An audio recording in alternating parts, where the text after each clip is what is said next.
Muchas gracias. Muchas gracias a Beatriz, a Vanessa, saludo a la senadora Holguín, al profesor Cepeda, Alberto Bernal. Voy a tratar de mantener los 5 minutos que nos dieron para hacer una exposición muy rápida. Se me pide sobre la Administración de Justicia, pero en verdad que esto está vinculado con la situación general de Colombia. Y yo haría una reflexión casi que de carácter histórico.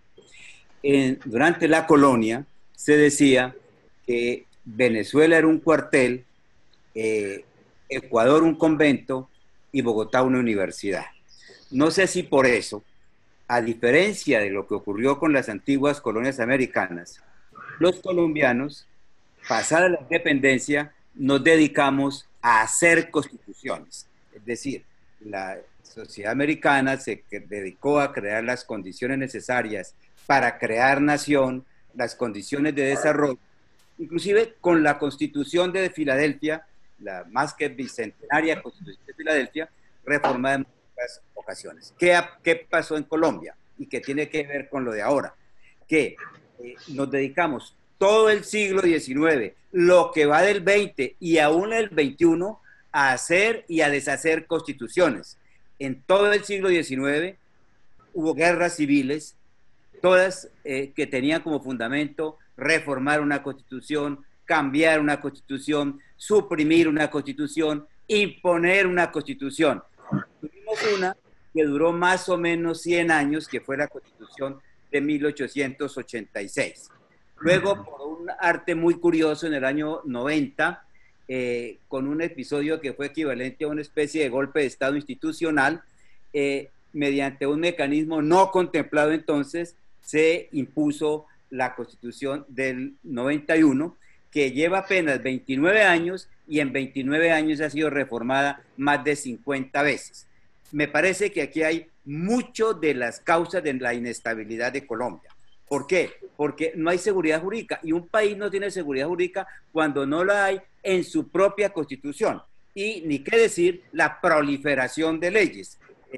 Los congresos que normalmente lo que tienen que hacer es control político, aquí se dedican a hacer leyes de la más diversa especie. Yo he dicho que Colombia es un país con leyes, pero no un país de leyes, porque eso lleva a que es tal la facilidad con que se cambia la Constitución, que no se respeta la Constitución, no se respetan las leyes. Sigue siendo válida esa expresión de la colonia de se obedece, pero no se cumple. Me preguntaba Rodrigo, ¿qué pensaría alguien que desde arriba ve a Colombia? Yo haría esta reflexión. Un extranjero se sube a un avión, bueno, cuando se podía, ¿no? Rumbo a Colombia. Y en lugar de pasarle una revista, le pasan la Constitución actual de Colombia. ¿Qué dice esa Constitución? Dice que Colombia es una sociedad democrática, probablemente. Sí, pero probablemente también cuando aterrice después se va a dar cuenta que es más o menos es una especie de monarquía sin las pompas de la monarquía, porque aquí todos se heredan los apellidos, se heredan absolutamente todo. Esa constitución dice que todo colombiano tiene derecho a una vivienda digna. Esa constitución dice que la paz es un derecho y un deber de obligatorio cumplimiento. Esa constitución dice que la Dirección General de la Economía está a cargo del Estado. Esa constitución dice que los planes de desarrollo deben tener como objetivo el desarrollo armónico de las clases sociales. Esa constitución dice que hay separación de poderes entre el Ejecutivo y el Congreso. Esa separación dice que hay un poder judicial independiente. Y cuando aterriza, se da cuenta del Dorado al hotel, los cinturones de miseria, se da cuenta, escucha el primer noticiero, los muertos diarios, el Congreso que se entrega, no a al Ejecutivo, por prebendas, los escándalos en el Poder Judicial. Entonces yo decía, ese señor que le dieron esa constitución va a pensar que lo engañaron o que le dieron una constitución para un país distinto a aquel que visitó, o que el piloto estaba borracho y aterrizó en otra parte. Ese, por eso yo he hablado que Colombia vive una especie de esquizofrenia institucional, en donde las normas van de un lado y la realidad de otra. Por eso es por lo que hay esa especie de fetichismo constitucional. Yo me pregunto, ¿cuántas veces en el Congreso de los Estados Unidos se están aprobando leyes todos los días? Cosa que ocurre en Colombia. Y para centrarme en el Poder Judicial y dejar de lado las otras cosas, la Constitución del 91, pero no es la única. Desde el año 45, el año 52, el año 57, el año 68, el año 77, el año 79, se cambió la Constitución para reformar el Poder Judicial. ¿Qué hizo esta Constitución del 91? Que fue, por cierto, el producto de una especie de fraude en el sentido de que fue la participación electoral más baja en toda la historia de Colombia. ¿Qué hizo la Constitución del 91? Politizó eso de lo que hoy nos quejamos, lo hizo la Constitución del 91, porque puso a los magistrados a ser elegidos por el Congreso, politizó la administración de justicia, y una cosa terrible, puso a los magistrados a nombrar, a hacer clientelismo judicial. En Colombia es el único país del mundo en donde los magistrados, aparte de fallar, se dedican a nombrar. Más tiempo le dedican a nombrar que a fallar. Esa Constitución creó que congresistas y magistrados se investigan simultáneamente, y por eso es por lo que prácticamente no hay responsabilidad, por ejemplo, a nivel de los magistrados y también a nivel de los presidentes, que ese es otro aspecto. Hay una impunidad política muy grande, aparte de la impunidad judicial. Es el único país del mundo en donde expresidentes o presidentes no son procesados, porque hay un mecanismo que garantiza absoluto la impunidad. Lo mismo que a los magistrados de las altas cortes, que no tienen un juez que realmente los juzgue. Ese poder judicial es independiente, entre comillas, pero está, dijéramos, imbuido o cruzado por una cantidad de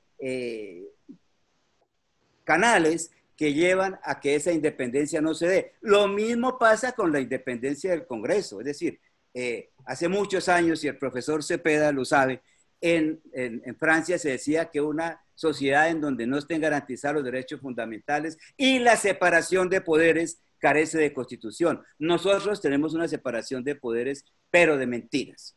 Y aparte, y en lo que tiene que ver con el Poder Judicial, existe esa gran impunidad política derivada de que no hay además, el concepto de responsabilidad política está indisolublemente ligado al de una sociedad democrática, que en Colombia no existe. Cierto. Aquí los de transporte se le caen los puentes y se van de puente. O sea, no hay responsabilidad política. Cuando se fugó Pablo Escobar, por ejemplo, el ministro de Justicia de la época no respondió, el ministro de la Defensa de la época no respondió, respondió un sargento, y menos que iba a responder el presidente de la República. En Alemania o en Francia, cuando hubo el episodio de la sangre contaminada con SIDA en un hospital distinto de París, se cayó el ministro de Salud y casi se cae el primer ministro. Por eso es que nosotros tenemos a veces casi que es un remedio de democracia. El maestro Echandía, un gran pensador en Colombia, decía que la democracia colombiana era una especie de orangután con saculeva, es decir, que las formas eran perfectas, pero la realidad muy dura. Y eso se expresa en algo que se ha dicho acá también. Aquí se habló durante muchos años, por ejemplo, del conflicto armado colombiano como si fuera una guerra civil. Resulta que uno se pone a mirar y la sociedad colombiana no estuvo dividida. La sociedad colombiana no estuvo dividida si quiénes eran partidarios de las FARC y quiénes no lo eran. En general, no había gente, las encuestas lo demostraban.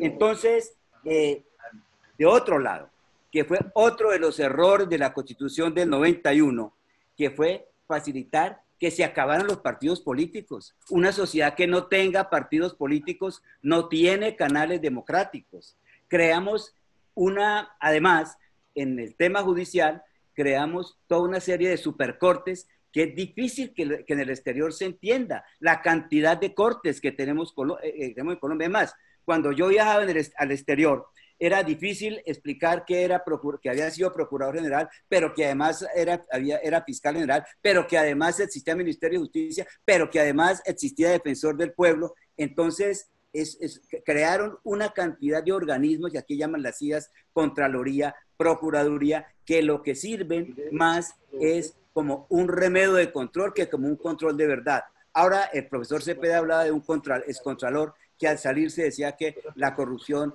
superaba los 50 billones, pero uno se pregunta ¿alguien desde ese cargo podía hacer esa afirmación sin haberle dicho quiénes, cuándo, cómo y dónde y cómo recuperó la plata? Que ese es otro tema con la llamada lucha anticorrupción, que se vuelve, es un discurso. Aquí hubo una tal insulta anticorrupción que consiste en repetir las normas que ya existen, más severas que en cualquier otro país del mundo, para luchar nadie se ha ceñido a la disciplina, empezando por ti.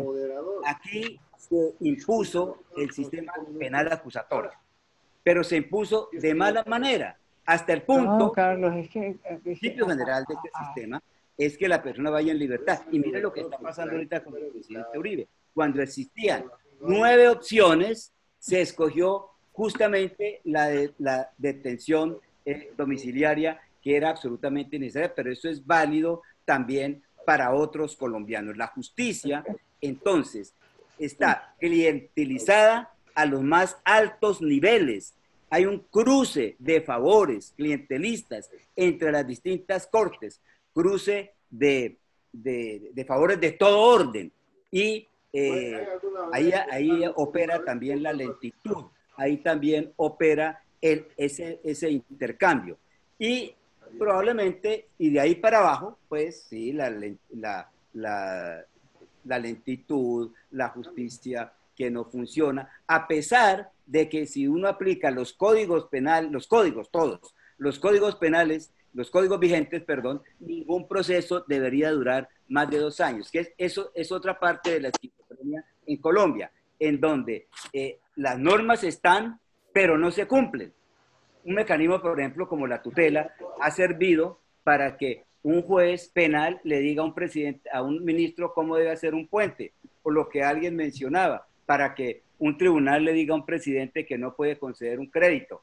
Entonces, hay una desvertebración total de la institucionalidad en Colombia. Yo creo que deberíamos volver a las raíces, tener unas normas sencillas, claras, en las cuales la gente cree. ¿Por qué en los Estados Unidos, en Europa, es tan difícil cambiar la Constitución? Porque la gente sabe que se va a aplicar. Aquí se cambia la Constitución, pero con una facilidad. Como les digo, 50 reformas a la Constitución que supuestamente era el resultado de un consenso. Una constituyente que fue elegida además por 3 millones, revocó un Congreso que había sido elegida por 8 millones. De manera que son todos elementos para mirar esa situación de desorden que hay en Colombia, que desde luego no nos debe llevar necesariamente al pesimismo. Colombia tiene pues otras cosas. Aquí suele decirse que Colombia pues solamente tuvo 2 golpes de Estado, uno en el siglo XIX, otro en el siglo XX. Tenemos elecciones cada 4 años, más o menos. Pero creo que el problema es mucho más de fondo. Tenemos que tener partidos políticos. A mí me parece que algo que el profesor Cepeda, como ministro de gobierno, del presidente Barco, trató de imponer, que fue el esquema de gobierno-oposición, es sano en una nación. No hay que satanizar que haya gobierno y que haya oposición. Lamentablemente el gobierno que lo sucedió volvió otra vez a lo que llamamos los colombianos el espíritu del Frente Nacional, que es a tener a todo el mundo en el gobierno, que en cierta forma como lo ha señalado el senador Robledo, ha facilitado mucho el desarrollo de la corrupción. Yo creo que todo este desbarajuste en la administración de justicia amerita que enseriemos esta institución. Por eso propuse hacer un tiempo en una columna del Tiempo que una pequeña constituyente como la que planteó López en 1977 para ajustar esos mecanismos a nivel de las altas cortes, para que realmente se cumpla, incluso para que se cumpla lo que hay. El sistema acusatorio se convirtió en lo que yo llamo el sistema aplazatorio. Las audiencias se aplazan, la gente no sale libre por declaración de inocencia, sino por caducidad o porque dejaron vencer los términos. De manera que, y quisiera no abusar más del tiempo, en materia, en la justicia también se refleja lo que yo he llamado esa especie de esquizofrenia institucional, en que la norma va a un lado, la realidad de otro, y por eso tenemos inseguridad jurídica. Ahí dejaría yo mi intervención.